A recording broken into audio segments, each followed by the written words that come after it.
नमस्कार, मेरा नाम सुशीला है। मेरी एक 14 साल की लड़की है जया। मैंने अकेले ही उसे पालकर बड़ा किया है। जया और मेरी एक छोटी-सी दुनिया है, लेकिन हमारी ज़िंदगी में ऐसी कोई बात है जो मैंने जया से छिपाई है। जया अपना स्कूल जाती है और मैं अपना छोटा-सा पार्लर चलाती हूँ। ज़िंदगी हम दोनों की आराम से कट रही है। हमें एक-दूसरे के अलावा कभी किसी की ज़रूरत नहीं पड़ी। लेकिन उस दिन के बाद शायद हमारी ज़िंदगी में फिर कोई आने वाला था। मैं पार्लर का सामान लाने के लिए शहर गई थी। जया को साथ नहीं ले गई थी, वो घर पर ही थी। ज़िंदगी में ऐसा होता है कि कभी-कभी अचानक ही हमें कुछ सरप्राइज़ दे देती है। मेरे सामने अजय था। एकदम अचानक ही आकर वो मेरे सामने आ गया। उसके लिए भी शायद ऐसा ही था। हम दोनों एक दूसरे को देखकर एकदम चुप हो गए। इतने सालों के बाद मिले थे, लेकिन बात करने को कुछ नहीं था। अजय वो था जिससे मैं शादी करना चाहती थी। हम दोनों एक दूसरे से प्यार करते थे, लेकिन हमारी किस्मत की वजह से हम दोनों साथ नहीं रह पाए। अजय इसी शहर में आ गया था। अजय ने कहा कि उसने बहुत मुझे ढूंढा, लेकिन मैं अपना नंबर बार बार बदल देती थी। इस कारण उसकी मुझसे बात या मिलना नहीं हो पाया था। अजय आज भी मुझसे प्यार करता है। उसकी आंखों में मुझे दिखाई दे रहा था।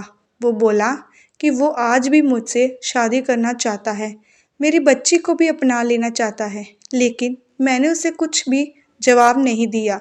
मैं जाने लगी तो उसने मुझसे बहुत बोला कि मैं अपना नंबर उसे दूं, और मैं इस बात के लिए उसे मना नहीं कर पाई।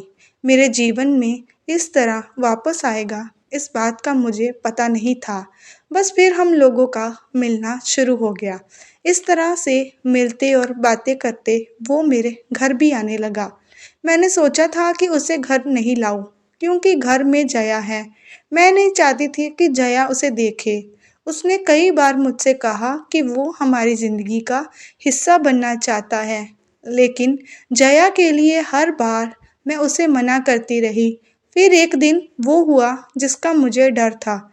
अजय और मैं हमारे घर पर थे। मैं भूल गई थी कि जया उस दिन हाफ टाइम में ही घर आने वाली है। अजय और मैं अपनी पुरानी बातों में खोए थे। मैं उसके कंधे पर सर रखी हुई थी। उसने मेरे हाथ पकड़ रखा था। इसी हमें इस तरह से कमरे में जया ने देख लिया। वो मम्मी कहती अंदर आई थी और एकदम से चुप हो गई। उसका चेहरा ही बदल गया। अजय वहाँ से चला गया। मुझे पता था कि अब जया क्या सोच रही है।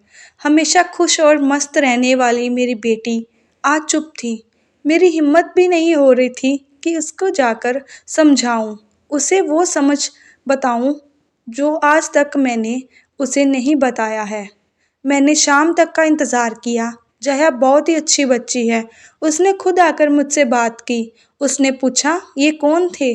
अगर आप मुझसे कुछ बात करना चाहती हैं तो कर सकती हैं। जया ने फिर मुझसे पूछा, आपने जो आज आज तक कहा वो मैंने माना है। मुझे लगा कि आप हमेशा मुझे सच बताती हैं और मुझसे कुछ छिपाती नहीं हैं। मैं चाहती हूँ कि आप मुझे इस बारे में भी बताएं। आप अपना फैसला ले सकती हैं। आप दूसरी शादी करना चाहती तो हम कर सकती हैं। हमारी ये बात चल ही रही थी कि अजय फिर अचानक ही वहाँ आ गया। उसे देखकर इस बार मैंने कहा कि तुम फिर क्यों आ गए? अजय ने कहा कि मैं नहीं चाहता कि मेरी गलती की वजह से तुम्हारी बच्ची तुम्हें गलत समझे, इसलिए आज मुझे मत रोको। आज एकदम सही समय है कि जया सब कुछ जान ले। मैंने मना किया, कहा कि नहीं, लेकिन जया के कानों तक सच ये शब्द जा चुका था। मुझे पता था कि अब वो सच सुने बिना नहीं रह सकेगी। जया ने कहा, बताओ आप क्या बोलना चाहते हैं? और फिर अजय ने जया को सच बता ही दिया। जया मेरी बेटी नहीं है, मेरे भाई की बेटी है। एक दुर्घटना में मेरे भाई और भाभी चल बसे। तब जया सिर्फ 9 महीने की थी। हमारे माँ बाप पहले ही चल बसे थे और वो दोनों भी। मेरी सारी ज़मीन बेचकर मैं उसे वहाँ से लेकर यहाँ दूसरे शहर आ गई थी।